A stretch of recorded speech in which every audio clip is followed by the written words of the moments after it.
What's up everybody, this is Danny, and today I want to compare 3 of the best phones that you can buy right now. The iPhone 14 Pro Max, the Google Pixel 7 Pro, and the new Vivo X90 Pro Plus. Let's compare the overall designs, some of the best features of these phones, and of course give you that camera comparison that you've been waiting for. So let's go ahead and just jump right in. All 3 of these phones are flagship devices, so build quality is something that you're not going to have to worry about. The iPhone 14 Pro Max is classic in Apple design, very clean lines with a matte finish on the back, and it's boxy and glossy on the sides, where the Pixel 7 Pro is more curved and has that very distinguishable camera design with the two-tone. This is definitely my favorite colorway. And the Vivo X90 Pro Plus, I must say, is the most interesting in the terms of design. The contrast of material choices and the camera setup definitely catches your eye. The case that comes with the phone is brilliant too, because it's the same color as the phone, so that is genius to me. It doesn't take away from the phone color design that you paid for, so I love that. All 3 phones have big OLED displays. The big difference here is that the iPhone 14 Pro Max has a flat display and it's the brightest at 2000 nits peak brightness. The Vivo X90 Pro Plus behind that at 1800 nits peak,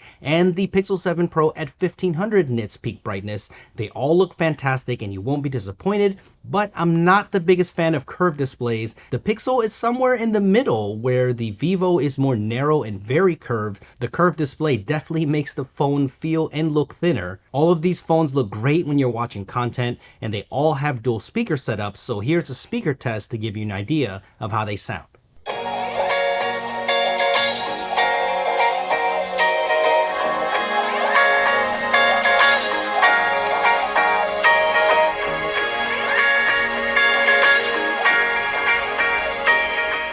So if you want my opinion, I think the Pixel 7 Pro sounds the weakest out of the 3. It also sounds a little tinny as well, where the Vivo sounds the fullest out of them all, but the iPhone speakers are also fantastic, so let me know which one that you think sounded better. But if you're a fan of audio, then smartphone speakers are probably not going to cut it, so take your audio to the next level with this bad boy, the Marshall Woburn 3.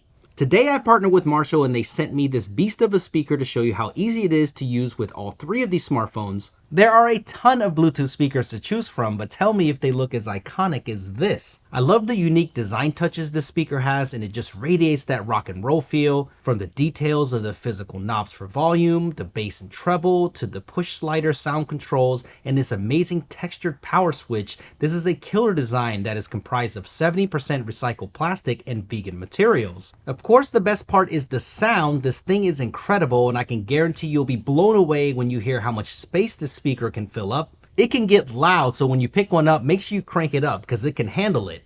The Marshall Woburn 3 has been re-engineered with a new 3-way driver system, and the bass from the speaker is rich and deep. Mids are usually my problems with speakers like these, but I was impressed with the clarity even at low volumes. I was taken back by how balanced this speaker is. No matter if you're listening to rock, pop, country, or even classical music, I found with a few adjustments on the equalizer, all of it sounded fantastic, so it wasn't just tuned for one type of music. Even if you're afraid of tech, don't worry, it's super easy to pair up with any phone, iOS or Android. Just download the Marshall Bluetooth app and it's ready to go in minutes, and you can also control your equalizer and volume in the app as well, so that's nice. And what's great is the speaker already has the next generation of Bluetooth built in, Bluetooth 5.2, so you'll get software updates over the air as soon as they're ready to improve sound even further, increasing range, fine-tuning audio sync, and driving down latency. If you want to take it beyond the smartphone for music playback, this has you covered. This is a versatile speaker. You have HDMI on the back to connect it to TVs if you want.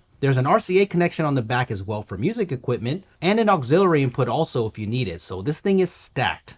I'll leave a link down below so you can check current pricing on the Marshall Woburn 3. This is a unique speaker that is awesome for your home. Marshall also makes a ton of other products if you need something smaller, or if you need some headphones that make you stand out from the pack with active noise cancellation. And even if you are a earbud fan, they have something unique for you as well. So make sure you check out Marshall products for some legit tech for all lifestyles and smartphones. When it comes to software, this isn't the place to go into that iOS versus Android debate. The iPhone obviously runs iOS, and this year you get the Dynamic Island as a standout software feature, but these other 2 phones are on Android 13, and the Pixel is more comparable to the iPhone because it's Google's vision of Android and it will get more updates over time. And their AI features are just on another level, with the call screening and voice to text features are just unreal on this phone.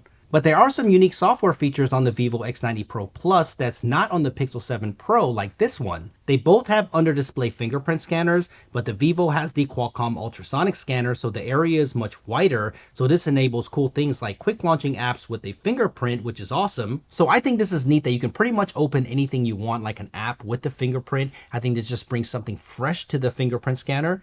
The Pixel 7 Pro though has improved a ton on its fingerprint scanner speed, so I don't have any complaints here about everyday use. The iPhone relies on Face ID as the main source of security and it works really well, but there's no fingerprint option for the Apple side of things at this time on their flagship phones. I could break down benchmarks, but we all know that it doesn't mean much when it comes to everyday use. All of these phones are fast and snappy. The Vivo X90 Pro Plus is one of the first phones utilizing the Qualcomm Snapdragon 8 Gen 2 processor, which will be in most Android flagships this year.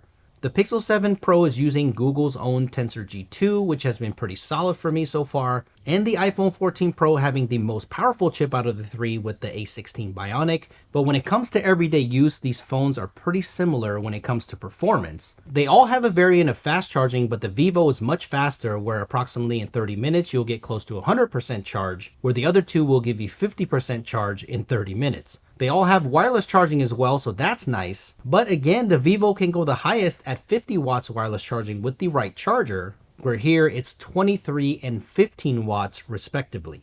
Google does have the biggest battery here at 5,000 milliamp hours, and it does have fantastic battery life. From my personal experience, it's definitely an all-day battery. The Vivo I have not used enough to give you personal numbers, but has the next biggest battery at 4,700 milliamp hours, and the iPhone 14 Pro Max has the smallest battery at a little over 4,300 milliamp hours, and my battery life has improved with software updates. But if you use always on display, it can have a pretty large impact on your battery life, so now iOS gives you some options if you still want to use it, but I personally turn it off to gain that all-day battery life. But I can't say it's consistently giving me great battery life either, because it just depends day to day. So let me know what your experience is like. So let's get to what everyone wants, and that is the camera comparison, and hands down the Vivo looks the most impressive on paper. This is the only quad camera system out of the bunch with a main, a 2x telephoto, a separate periscope telephoto, and a ultra wide, where the other two have triple camera systems with the main, ultra wide, and telephotos at different lengths.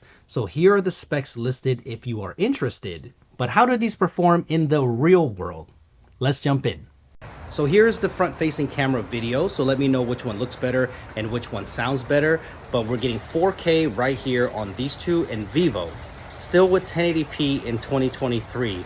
We need to definitely have a talk. We definitely need 4K on the front, and it's definitely blowing out the background. So when it comes to daytime pictures, it's going to heavily rely on personal preference. As you can see, the sky colors are totally different. In general, the Pixel and Vivo tend to create a more vivid capture, lighter on the blue sky, where the iPhone likes to create a more deep blue. The iPhone likes to lean towards more contrast, where the Vivo likes to accentuate the highlights here, like on this tree. But it really does go back and forth. All of these images have great dynamic range and details, so it's really about which style that you prefer. Like here, I can see the people loving the vibrancy of the Vivo X90 Pro Plus's shot. And even in challenging lighting directly against the sun, the Vivo does a great job of cutting those light flares out. So the Zeiss coding is working in the real world, which I love to see. The Vivo does give you the option of Zeiss natural colors, so if you like a more neutral tone, you can switch it on. I prefer this mode, so you can see that the sky is more balanced, and a lot of times this does equal more highlight brightening though, so there are downsides. The Vivo could use some tuning because in scenarios like this, the overexposure can make the details a little muddy, so I hope to see this improved in future software updates. The Vivo X90 Pro Plus does have the biggest sensor here, so you'll see more natural bokeh or depth of field. Dynamic range also goes back and forth. Sometimes you'll see the Pixel 7 Pro win in the best balance between controlling highlights and giving you great shadow detail, like here, where the Vivo just didn't hit well. But here in this arcade scenario, look at how the Vivo X90 Pro Plus is the only one with the dynamic range to keep all of the arcade machine detail intact,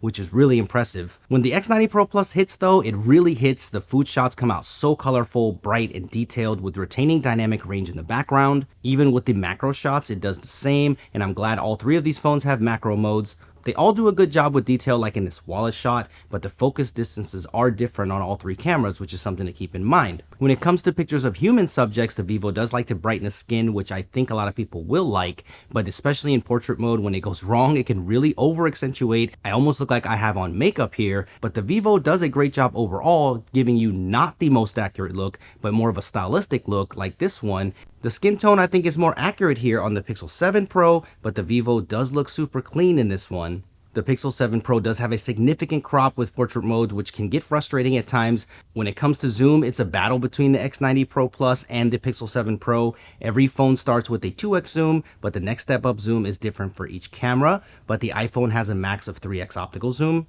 But here is a 10x zoom for each phone. They all look very usable, but for digital zoom, the iPhone isn't doing too bad. There is a 30x zoom on the Vivo and the Pixel, and I would say that the Vivo slightly edges it in this scenario, and the Vivo can also go up to 100 times zoom, and even though it doesn't look very good, the option is there. The nighttime photos is going to be a lot of the same. It will depend on what you want out of the nighttime shots. If you want the brightest and the most information, I think you will lean towards the Pixel or Vivo. I think the extra shadow detail on the Vivo single snapshots really make a lot of these scenarios more pleasing, like here, where the other two crush a lot of this detail here. It does go back and forth, and that's what makes this comparison so tough to call. Sometimes the Pixel 7 Pro creates the more balanced shot. Sometimes the Vivo's more colorful and shadow boosting combination just flat out creates the best shot like this one. It's really incredible. But then in this scenario, the iPhone's color accuracy is so nice to see, where the tree's green color tone is actually maintained, where the Vivo just picks up all of the red accents and the Pixel is somewhere in the middle.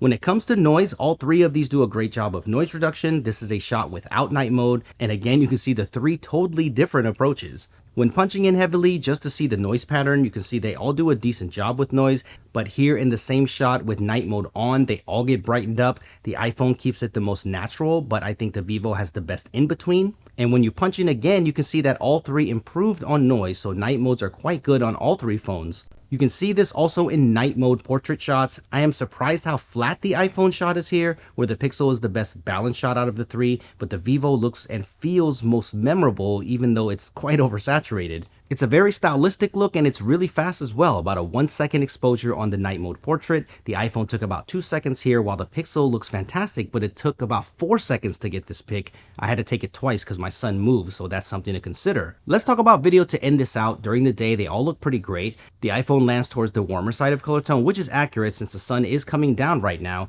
and the Pixel is the most saturated out of the three. This is shot in 4K 30 frames per second, but the Vivo can shoot 8K video if you want that extra resolution. This is a challenging shot with dynamic range, but the iPhone does the best with the shadows on the dock to the highlights on the water. Stabilization is fantastic on all three phones. This is a walking shot at a normal pace, so let me know which one that you think looks better. The Vivo just looks so steady, it's almost gimbal-like. They all have an action mode or stabilization boost mode, so here is me running, and somehow the Vivo did the worst here, but the other two are rock solid, and the iPhone does have the highest quality at 2.8K versus the 1080p on the other two. I had to test out the night video because I wanted to see if there was a phone that could beat the iPhone at nighttime video, but when it comes to noise, detail, and colors, the iPhone 14 Pro Max still has the best video overall. The Pixel 7 Pro is really capturing rich colors though, so if you like that, you may lean towards the Pixel 7 Pro at night. The Pixel 7 Pro does have the most contrast and meters a little bit more aggressively here in the scenario, so I wouldn't blame you if you like it a little bit more. But overall, the iPhone is doing better with the balance of shadow detail on the crowd